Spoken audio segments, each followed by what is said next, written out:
Et là, je peux venir devant un peu? Ou bien? Non. Les grands et les petits. Ah, ils sont 4. Tu vas aller sur les genoux de quelqu'un? Voilà. Voilà. Alors, on a de quel âge à quel âge? Tu as quel âge? 10 ans. Ah, ben tu es grand. Hein? Ah, quand même 12. Mais tu es quand même grand pour 12 ans. Et 6 ans? 2 ans. Et toi? 7. Ok. Et toi, tu en as 3 ans. Ou presque. Ou les 2 ans et demi, c'est ça? Bon, alors écoutez, ça se passe dans un pays très chaud. C'est une histoire d'une personne qui grattait la terre. Mais lorsqu'il grattait la terre, il grommelait. Il n'était pas content parce que la terre était dure, c'était aride, c'était sec et il fallait beaucoup d'efforts pour gratter la terre. Et voilà ce qu'il disait quand il grattait la terre. Il était courbé avec un bêche, comment on dit en français? Une bêche. Bon, enfin bref, il grattait. Et il disait, maudit soit Adam. Maudit soit Adam, parce que c'est sa faute que tout est comme ça.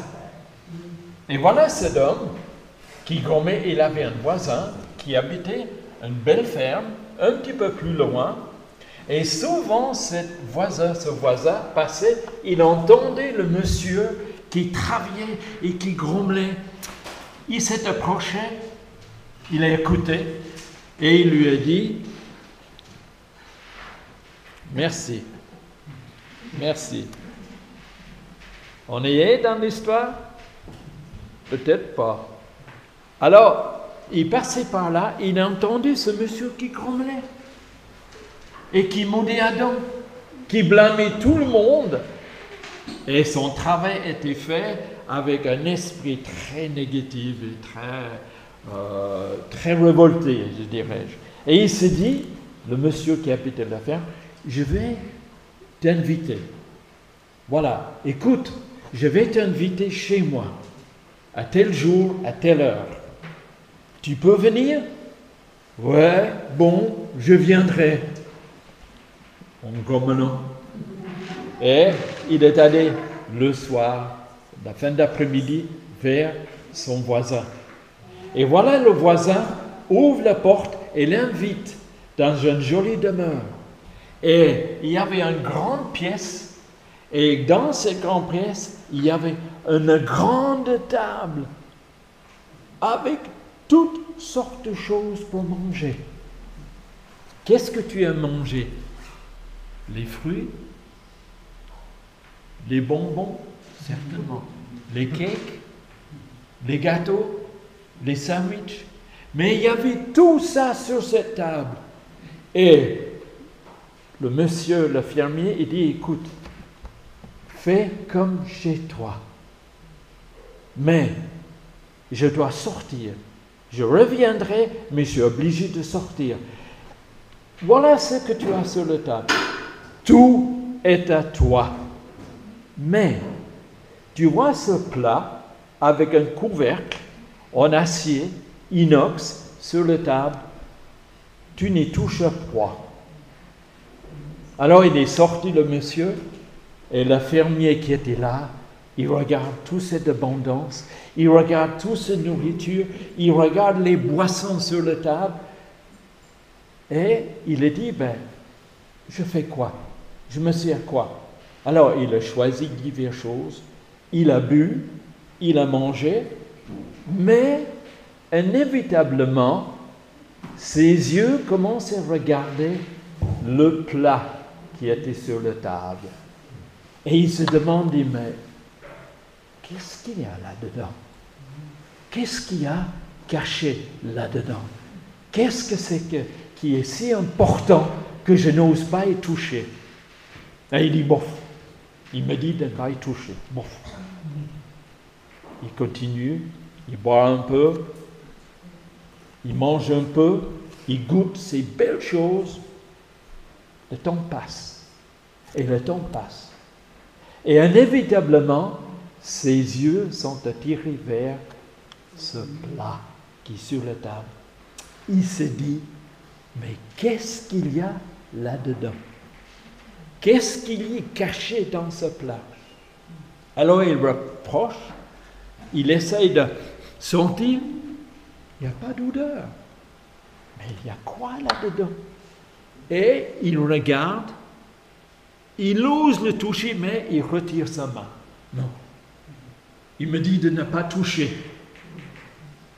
Et le temps passe et continue à passer. Et il revient vers ce plateau. Et il ne résiste plus à toucher le couvercle et lever le couvercle. Qu'est-ce que vous croyez qu'il y avait là-dedans? Il y avait 4 souris. Et dès qu'il a levé le plat, les souris, vous croyez qu'ils sont restés là? Pas du tout. Ils sont sortis à gauche, à droite et partout. Et il s'est dit, oh là là, mais qu'est-ce que je vais faire? Qu'est-ce que je vais faire? Alors il a couru après une souris, il le chopait. Il le met dans le plat. Il voit un autre. Il court, il le chope et il met dans le plat. Mais dès qu'il lève le plat, la première souris, il sort. Et ainsi de suite, la plupart de cette soirée était passée en train de chercher pour mettre en ordre les souris. Vous pensez qu'il est arrivé? Non, pas du tout. Et qui est-ce qui est revenu? Mais le propriétaire de la maison, le fermier qui l'a invité. Mais il était là pendant un petit moment en train de regarder tout ce ménage de ce personnage.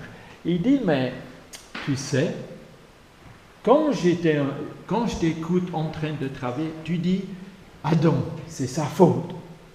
Il dit, maintenant, je te l'ai demandé de ne pas toucher ce plat.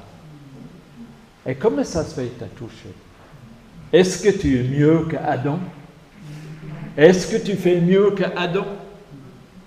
Et le gars, d'accord, ok, je n'ai pas fait mieux.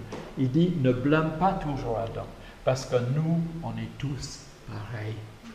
Et il y a des choses qu'on n'arrive pas à résister. Mais surtout dans votre vie, n'écoutez pas les voix de celui qui dit, il faut toucher, tu peux regarder, faites attention. Ok les enfants? Il n'est pas mieux qu'Adam. Au contraire, il était dans la même veine. Voilà. Le moral de l'histoire, ben c'est clair. Hein? Voilà les enfants. Je vous souhaite une très très bonne méditation. Ils vont faire une méditation, je pense. Alors, je vais demander à ma collègue qui est derrière, j'aimerais bien qu'on mette sur l'écran des textes de Pierre que vous trouverez, je vais vous le dire, 1 Pierre 2, 4 et 5. 1 Pierre 2, 4 et 5. 1 Pierre 2, 4 et 5. Et je vous introduis mon sujet. Je vais vous parler de ce matin des dons de l'esprit. Mais je me rends compte que ce serait en 2 parties. Je vais vous emmener dans cette méditation pour comprendre ce que c'est déjà les dons de l'esprit. Et la deuxième partie, on va vraiment aller au fond. Quelle est la vie de l'Église avec les dons de l'Esprit? Mais voilà, si vous tournez-vous derrière, approchez-vous de lui, pierre vivant, rejeté par les hommes, mais choisi et précieuse devant Dieu. Et le verset suivant, vous-même, comme des pierres vivantes, édifiez-vous pour former une maison spirituelle. J'aime bien la description de Pierre quand il parle de l'Église. Il parle de vous. Vous êtes les pierres vivantes. Édifiez-vous pour former une maison spirituelle. Et il continue. un saint sacerdoce, afin d'offrir des victimes spirituelles agréables à Dieu par Jésus-Christ. J'aime bien comme il dit, vous êtes un saint sacerdoce. Moi, je trouve cette description merveilleuse. Mais il y a aussi un autre. Il se trouve où Paul, il parle aussi de l'Église. Il parle que vous êtes une communauté. Il dit, vous êtes une communauté choisie. Vous avez chanté ce matin, choisi par Dieu. Choisi par Dieu. Et c'est exact. Vous êtes choisi par Dieu. Et vous êtes choisi par Dieu pour être une maison spirituelle, un saint sacerdoce. Mais mes amis, je veux simplement poser la question, comment Dieu fait de vous une maison spirituelle et un saint sacerdoce? Il y a une réponse, c'est les dons de l'Esprit que Dieu vous accorde. Vous savez que lorsque Dieu vous demande, et là vous avez chanté ce matin à propos de cet appel de Dieu, lorsque Dieu vous appelle pour faire quelque chose, est-ce qu'il vous laisse tout seul pour le faire? Est-ce que Dieu se met à côté de vous et vous accorde la grâce et les dons afin d'accomplir la tâche qui vous est signée? Vous êtes d'accord avec ça? Il est très important de comprendre, lorsque Dieu vous demande d'accomplir ou de s'acquitter de telle et telle tâche, Dieu se met à côté de vous et il vous donne tout ce qui est nécessaire pour accomplir cette tâche. Et c'est pour ça que Pierre peut dire, pour former une maison spirituelle, un saint sacerdoce, afin d'offrir des victimes spirituelles agréables à Dieu. Je trouve que cette description, il est très très beau. Alors, j'aimerais bien simplement souligner deux choses. Un se trouve 1 Pierre 4, verset 10. Il parle des dons. Verset 10.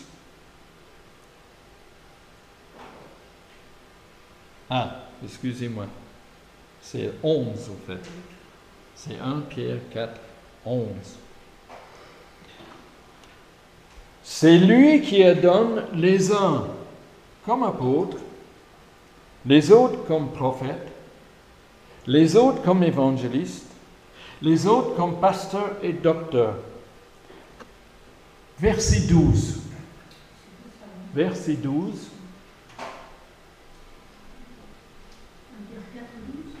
« 4, 12. Voilà.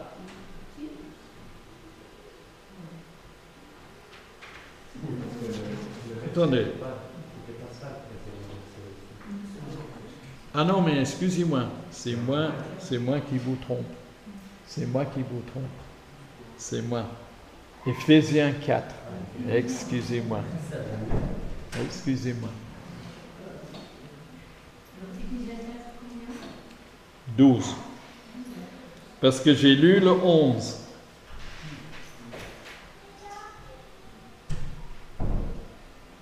Verset 12. Pour le perfectionnement des saints. Ah, mais ce n'est pas tout à fait la même version. Est-ce que je peux vous lire? Voilà ce qu'il dit. Cela en vue de l'œuvre de service et de l'édification du corps de Christ. C'est pour ça que j'ai confondu Pierre et les Éphésiens. Parce que Pierre, il dit la même chose. Il dit, si vous avez reçu un don, et il ne pose pas de questions, il fait une affirmation. Vous avez reçu un don. C'est pour le service. Le but de tout don, c'est pour le service.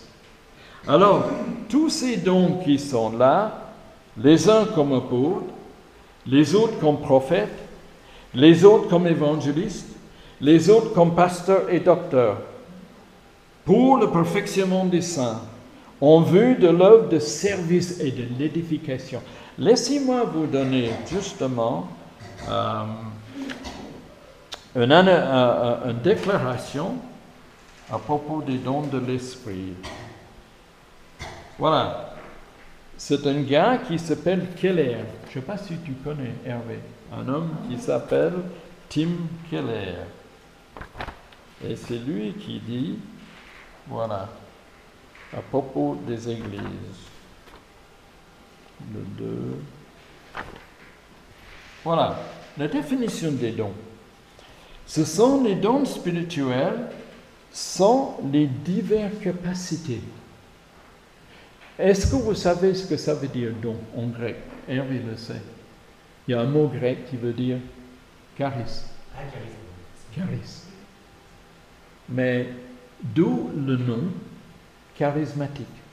Vous savez ça? Charis, c'est un don. C'est un mot qui veut dire grâce.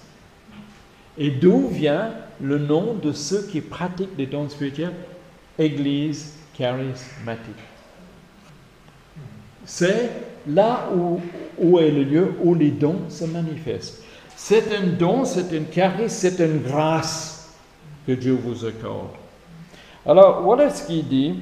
Ils sont des diverses capacités accordées par le Saint-Esprit, et ce qui est important, écoutez bien, ils sont accordés à chaque croyant. À chaque croyant, mes amis. Et il dit, pour répondre aux besoins et bâtir une communauté où chacun grandit en Jésus-Christ. Voilà la raison pour les dons. Et ce n'est pas le privilège de certains. Vous savez, on a cette impression que l'Église, il y a les membres, il y a ceux qu'on appelle, entre guillemets, laïcs, et il y a le clergé. Mais est-ce que ça, c'est un modèle qui est fidèle au Nouveau Testament? Qu'est-ce que vous en pensez? Absolument pas. L'Église, selon Paul, ce sont tous les membres animés par l'Esprit de Dieu, animés pour recevoir ce dont ils ont besoin pour construire la maison spirituelle, pour construire cet édifice devant Dieu. Et chaque membre, chaque personne est impliquée là-dedans. Et voilà ce que dit Paul. Je vais vous lire. C'est très intéressant. 1 Corinthiens, le chapitre 12. Et vous allez voir qu'il y a 3 chapitres qui sont consacrés au don de l'Esprit. Et ça commence avec le chapitre 12.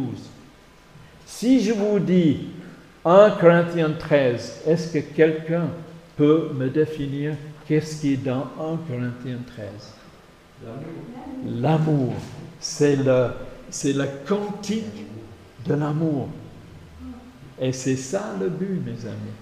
Mais reprenons un peu avant, un chapitre 12 de 1 Corinthiens, et voilà ce qu'il dit. Est-ce que je peux vous demander de mettre sur l'écran 1 Corinthiens, chapitre 12, verset 3. Verset 3. Je vous déclare que personne, s'il parle par l'Esprit de Dieu, ne dit Jésus est anathème.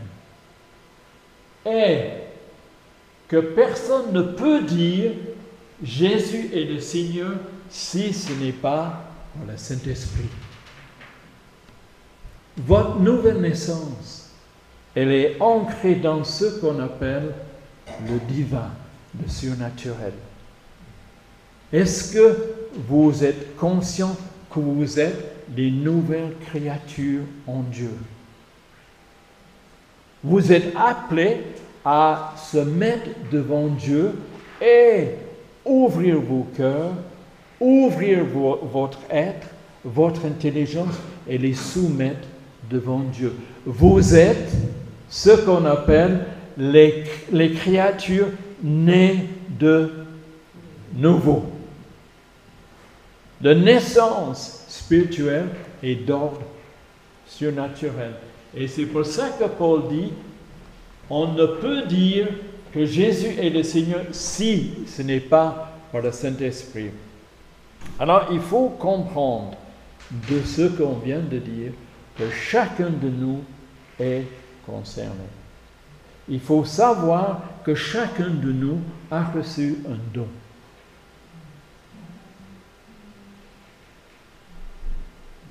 Vous pensez? Mais la question qui va suivre, si j'ai reçu un don, si Dieu est mon Père, si Jésus-Christ est mon Sauveur, quel est mon don? Qu'est-ce que Dieu m'a donné comme don? Charisme, grâce. Je vous affirme que chacun de nous qui ont reçu l'appel de Dieu a reçu un don. Et ce don, c'est un don de service. Et j'ai donné la liste des divers dons. Est-ce que je peux mettre sur l'écran verset 8 de 1 Corinthiens 12. Et par la suite, on va, verset 7, chacun, la manifestation de l'Esprit est donnée pour l'utilité commune. Pierre le dit, Paul le dit, tous les apôtres ont répété cette affirmation, c'est pour le bien commun. Voilà, chacun, la manifestation de l'Esprit est donnée pour l'unité commune. Mais je continue encore, à partir de verset 8, on a tous les dons, jusqu'au 10. En effet, l'un est donné par l'Esprit une parole de sagesse, à un autre une parole de connaissance, selon le même Esprit. À un autre, la foi, par le même Esprit. À un autre, des dons de guérison, par le même Esprit. Et verset 10, à un autre, le don d'opérer des miracles. À un autre, le don de prophétie. À un autre, le discernement des esprits. Et à un autre, la diversité des langues. Et à un autre, l'interprétation des langues. Alors, je vous pose la question. Et je sais, c'est un petit peu... Ce n'est pas évident, mais quel est votre don? Quel est votre don? Avez-vous demandé devant Dieu, dans l'intimité de votre foyer, quel est mon don? Est-ce que vous avez fait? Moi, j'ai demandé. Et parfois, je me suis dit, j'ai aucun don finalement. Mais Dieu a vite corrigé le tir. Chacun de nous peut et doit, ce n'est pas une question de pouvoir, vous devrez avoir un don. Mais comment je peux reconnaître ce don? Voilà une question intéressante. Vous savez que Paul, il dit, par l'Église, par vos concitoyens du ciel. Vous avez avec vous vos amis, les frères et les sœurs. Et eux, parfois, ils voient peut-être mieux que nous ce qui est en nous. On a besoin de cette intimité, on a besoin de cette fraternité, on a besoin de cette amitié, de pouvoir dire, mon frère, ma sœur, vous savez que Dieu me montre que vous avez tel don. Vous êtes d'accord avec ça? Mais est-ce que vous avez une amitié? Est-ce que vous avez une fraternité qui débouche justement sur ces constatations? C'est ça. Est-ce que vous pouvez discourir sur la vie de quelqu'un dont vous ne connaissez pas? La Bible dit connaître, c'est la base entre cette relation avec Jésus-Christ et la relation entre nous tous. Dieu demande, connaître-moi, connais-moi. Et le mot connaître dans la Bible a une signification où on s'ouvre, où on ne cache pas, où on a assez de foi et d'humilité de s'ouvrir pour savoir qu'est-ce que je suis devant Dieu. Et, important, qu'est-ce que je suis devant les frères et les sœurs. Avez-vous constaté un don chez quelqu'un? Vous avez? Il ne faut pas me le dire. Il faut simplement dire à ceux qui sont le récepteur de ce don. Je peux vous dire une certitude ici. C'est dans Jean, le premier chapitre de Jean. C'est lorsque Jean le Baptiste parle de Jésus-Christ. Et voilà ce qu'il dit. Je l'ai noté.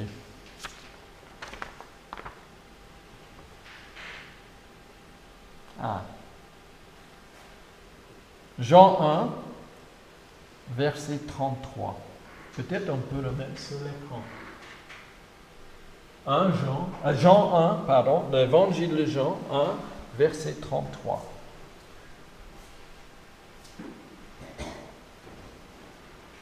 Voilà.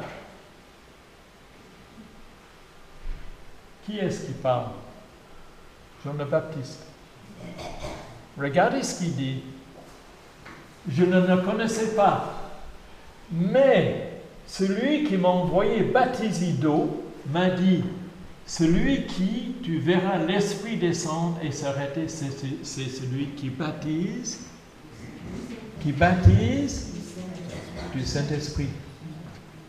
Est-ce que vous avez vu, il y a une progression dans la révélation de Dieu ici?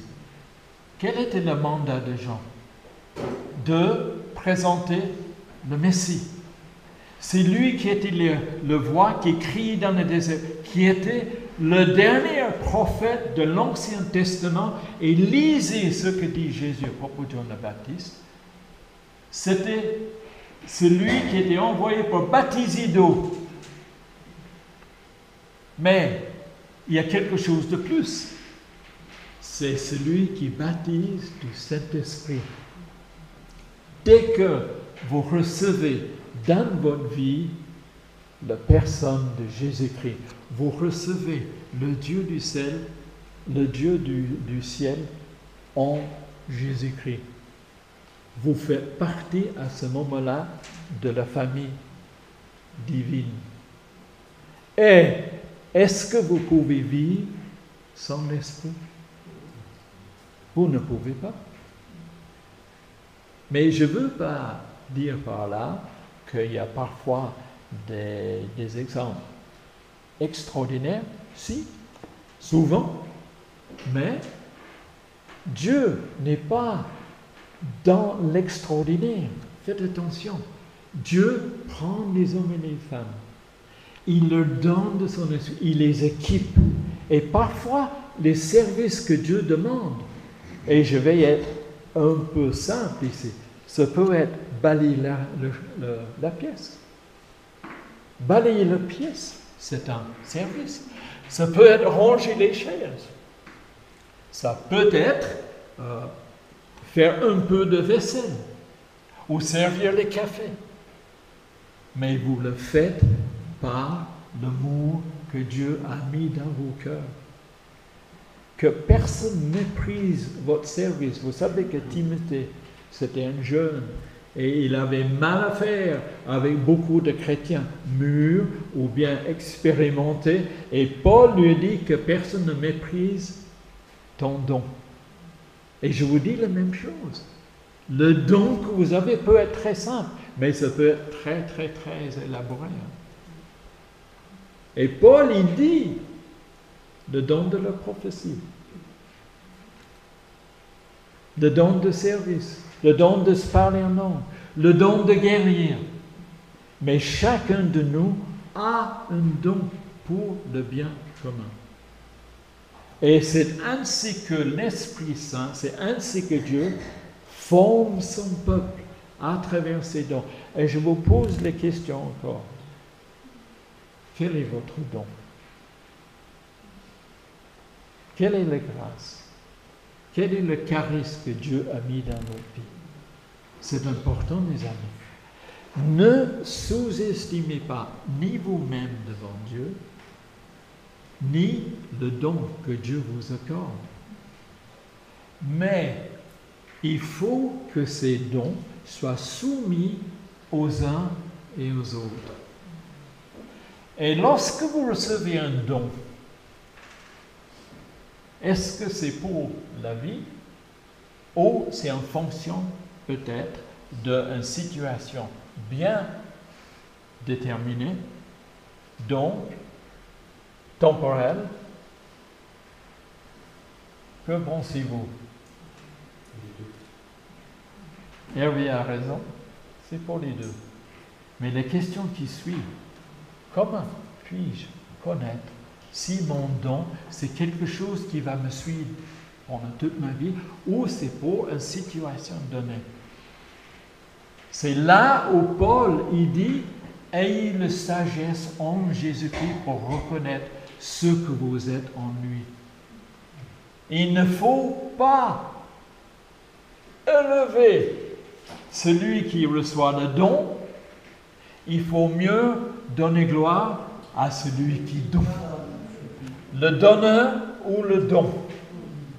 Il y a des gens qui sont pleins de confiance et pleins de, je dirais, fierté. Ne louez pas le don, louez celui qui accorde le don.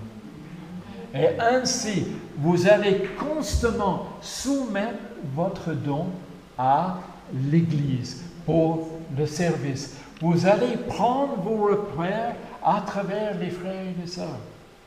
Mais ça implique, les amis, ça implique une connaissance des uns des autres. Ça implique un engagement. Ça implique une relation assez profonde les uns aux autres.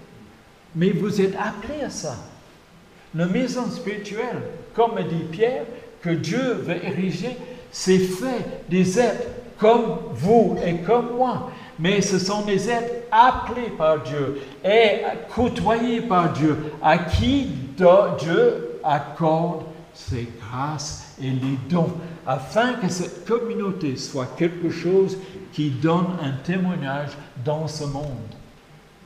Le monde a besoin. Le monde a besoin. Là où il y a la haine, il y a l'amour. Là où il y a la violence, il y a la douceur. Là où il y a la rébellion, il y a la soumission. Mais la soumission au Dieu du ciel. Voyez, le monde a besoin des dons de l'Église. Le monde a besoin de votre don dans votre ville, dans votre quartier, dans votre vie. Dieu vous appelle à chacun d'accepter ce don. Vous savez, il y a une simple vérité. La bouche ou le louange dans le quartier, chez vous, c'est vous-même. Si Dieu vous dit, la bouche que je vais utiliser, c'est la vôtre. Waouh! Mais Seigneur, j'ai des voisins, ils ne sont pas commodes. Les voisins sont un peu agressifs. Ils sont très incroyants. Ils sont très ceci. Rappelez-vous, un homme qui était choisi par Dieu. Et lorsque Dieu lui a donné un mandat, lorsque Dieu lui a donné une tâche, et c'est Moïse, qu'est-ce qu'il a dit? Moi? Mais moi, je ne sais pas parler. Moi, je ne sais rien faire. Je suis un pauvre berger. Moi? Mais Dieu a dit, je te donnerai les paroles et je te donnerai ce qu'il faut pour justement accomplir votre don. Ne dites pas, moi, mais qui je suis? Dieu dit, tu es celui ou celle que j'aime. Et tu es celui ou celle que je vais accompagner. Ma présence va t'inspirer. Vous savez que Jésus a dit à ses disciples, vous serez traduits devant les autorités. Vous serez traduits devant les puissants de ce monde. Ne vous inquiétez pas, ce que vous allez dire, moi, je vous donnerai les paroles au temps juste et les bonnes paroles pour dire. Dieu, quand il vous invite à exercer votre don, il vous accompagne, les amis. Et c'est un accompagnement qui se fait avec l'amour et la douceur. Et le don de Dieu est exercé par la grâce du Saint-Esprit. Paul, il le dit, nul ne peut dire que Christ est Seigneur si ce n'est pas l'Esprit. Votre don est un don divin, mais qui est accordé à chacun. Simplement, en tant qu'Église, en tant que groupe, essaye de trouver dans l'intimité, ça peut être 2 ou 3 qui se réunissent, ça peut être un groupe. Si vous sentez, ne forcez pas, ne jouez pas un jeu qui est faux. Simplement, laissez Dieu le temps de s'exprimer. Et les jeunes, on avait la semaine passée, d'ailleurs, vous avez les salutations de l'église de Saint-Germain. Vous saluez tous, jeudi, j'allais venir. Et les jeunes leaders, ils avaient un week-end où ils apprennent à donner, à exercer. Et les questions fondamentales, primordiales, quel est mon don? Et il y a beaucoup de jeunes ils hésitent. Ils ne veulent pas se lancer. Ils disent, comme Moïse, moi je ne sais pas. Moi, je ne sais pas parler, je ne sais pas ce que c'est. Dieu a pour chacun un don. Chacun. S'il vous plaît, ne faites pas l'erreur de passer à côté de cette grâce que Dieu nous donne. Vous avez besoin les uns les autres. Vous avez besoin d'avoir cette communion, vous avez besoin d'avoir cette relation avec Dieu et avec les uns et les autres. Et vous allez voir que l'Esprit de Dieu va parler. L'Esprit de Dieu va se manifester.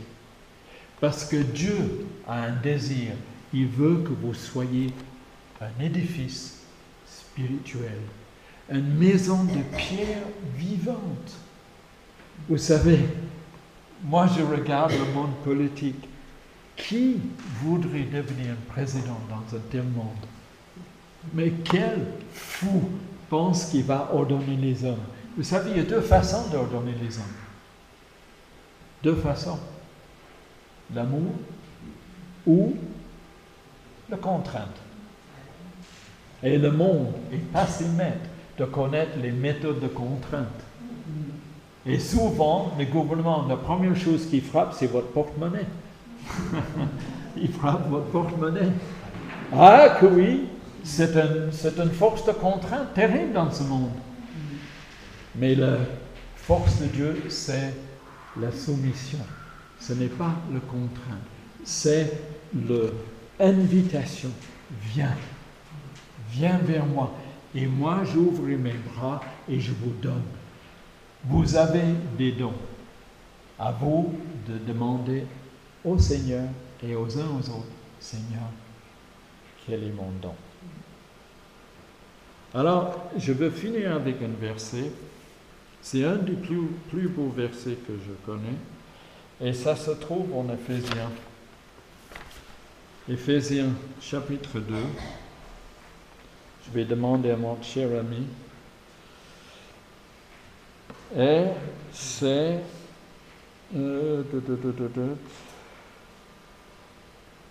10. Éphésiens 2, 10. Et je veux finir là-dessus, les amis. Éphésiens, le 2e chapitre, verset 10.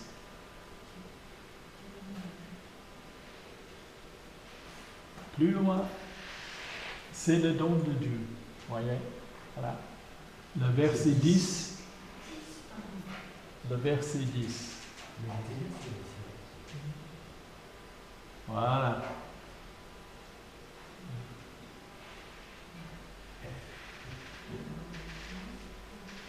Voilà. Est-ce que quelqu'un veut me le lire? Quelqu'un avec une bonne voix. Faites, ma sœur. Je lis la parole du Seigneur. Car nous sommes son ouvrage, ayant été créés en Jésus-Christ pour de bonnes œuvres, que Dieu a préparées d'avance afin que nous les pratiquions. Pour moi, là, vous avez la description de Paul de l'Église. Nous sommes son ouvrage. Waouh! Ayant été créés en Jésus-Christ pour de bonnes œuvres que Dieu a préparées d'avance afin que nous les pratiquions. Je vous ai dit, vous n'êtes pas seuls. Voilà. Voilà la vie de l'Église. Vous êtes créés en Jésus-Christ pour des bonnes œuvres que Dieu a préparées d'avance. Simple question. Est-ce qu'il y a un parmi vous qui se trouvait dans une situation et qui avait la pleine conviction de ce que vous allez vivre, c'était organisé par Dieu? Moi, j'ai eu ça bien des fois. Je dirais dans d'autres termes, est-ce que lorsque vous essayez de témoigner, est-ce que vous ouvrez la porte ou est-ce que c'est Dieu qui ouvre la porte?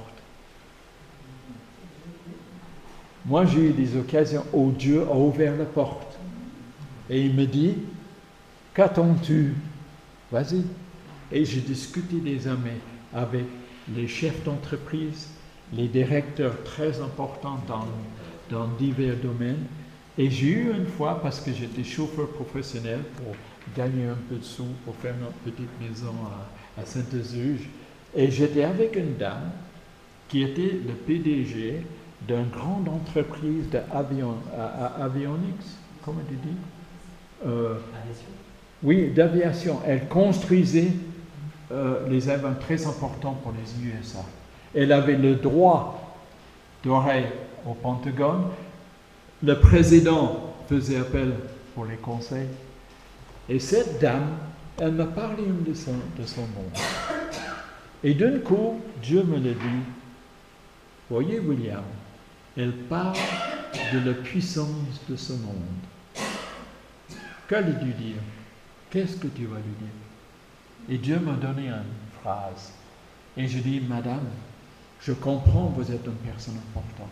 Je comprends que beaucoup de monde, quand vous entrez, on se lève, on vous donne la chaise. Vous êtes une femme décisive, vous êtes très important.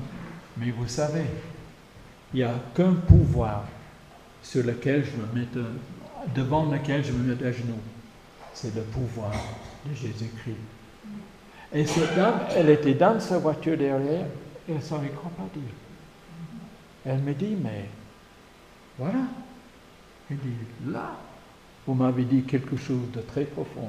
Et ça venait parce que Dieu me dit, voilà ce qu'il va lui dire. Le seul pouvoir, ce n'est pas le pouvoir des États, pas le pouvoir des milliards de dollars, c'est le pouvoir de Dieu en Jésus-Christ. Et je dis, le seul devant lequel je vais me mettre à genoux, c'est le pouvoir de Jésus-Christ. Dieu m'a ouvert cette porte. Et ainsi, plusieurs personnes avec qui j'ai discuté, Dieu m'a ouvert la porte. Et je raconte un autre sur lequel je vais finir. C'est une dame très riche, une dame qui venait acheter des montres très très chères en Suisse. Je l'ai pris. Connaissez-vous un peu le monde horloger? Il y a une maison qui s'appelle Patek Philippe. C'est peut-être le meilleur monde du monde. Et le plus cher. Je l'ai réceptionné cette dame qui était un client de Patek Philippe. Je l'ai réceptionné à la porte d'entrée, j'ai mis dans la grande Mercedes et dit maintenant vous m'emmenez à l'hôtel. Un hôtel, le meilleur hôtel sur le rade de Genève, face au lac, face au jet d'eau. Très beau, très bel hôtel. Et elle commence à me parler. J'ai dit mais c'est étrange. Elle est très riche. Elle vient d'un pays où les échelons sont très bien déterminés, quoi. Et elle commence à me parler. Elle me dit, elle était bouddhiste, elle était ceci. Et je lui dis, madame, il n'y a qu'une personne dans ce monde. Et c'est Jésus-Christ. Et la dame, j'ai pu témoigner d'une manière que je n'ai pas pu depuis longtemps témoigner devant cette femme. Et lorsqu'on arrivait devant l'hôtel, juste devant le lac, il y a une place de parking pour faire descendre vos clients. Et elle m'a grippé le bras. Elle me dit, vous partez pas. Vous venez avec moi. Dans le foyer, je dis, madame, ça c'est l'hôtel le plus chic de Genève. Je ne peux pas laisser la voiture en pleine rue comme ça. C'est pas possible. Mais il y a une chose, madame. Ce que vous avez entendu. Oui, mais je veux entendre encore. J'ai dit, chère dame, le Dieu que je sers, il va mettre devant votre chemin une autre personne qui va vous emmener dans les mêmes directions. Et je dis, je vous confie dans les mains d'un Seigneur qui est vivant. Et elle est sortie de la voiture, radieuse. Elle m'embrassait et dit au revoir. Merci. Je dis, vous inquiétez pas, Dieu va pouvoir. Et je l'ai laissé dans cet hôtel avec à l'intérieur un profond sentiment, tâche acquittée, don reçu et transmis. Et j'ai dit, Seigneur, toi, le maître de la vie, tu connais cette femme et tu sauras mettre devant elle. Seigneur, Dieu me dit, t'inquiète. Que Dieu vous bénisse. Que Dieu, dans votre recherche de dons, confie-vous à vos chefs, à les uns les autres, mais en toute bonne discrétion et toute bonne conscience.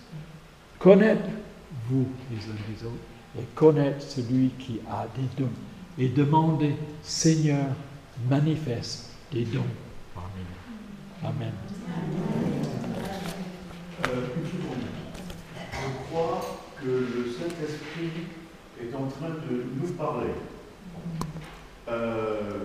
Vendredi, Hervé et moi, on a eu l'occasion de passer un bon moment dans la prière. Et quel était ce que le Saint-Esprit a mis à notre cœur? Devinez. Ce que William vient de nous expliquer. Alors je crois que ce n'est pas pour rien que tout ça se met en place. Et donc, il y a des questions qui ont été posées dans la prédication de William. Quel est notre don? Que cette question nous turbine dans notre cœur. Et sujet de prière, Seigneur, oui, je veux connaître mon don. Et voilà, que je te demande, Seigneur, de me dire, à travers les frères et sœurs, montre-moi, Seigneur, quel est le don. Et battez-vous pour avoir ce don.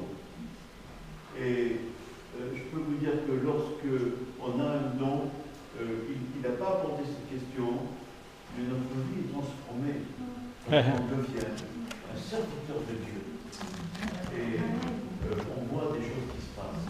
Voilà, je voulais vraiment vous dire, le Saint-Esprit nous parle. Amen. Ne laissons pas passer. Que cette semaine, le Seigneur vous bénisse. Merci, William. Je vous en prie. La prochaine fois, je vais aborder le livre des Éphésiens pour montrer quel est ce que Dieu souhaite dans nos vies à travers ces dons de l'Église. Merci. Que Dieu vous bénisse.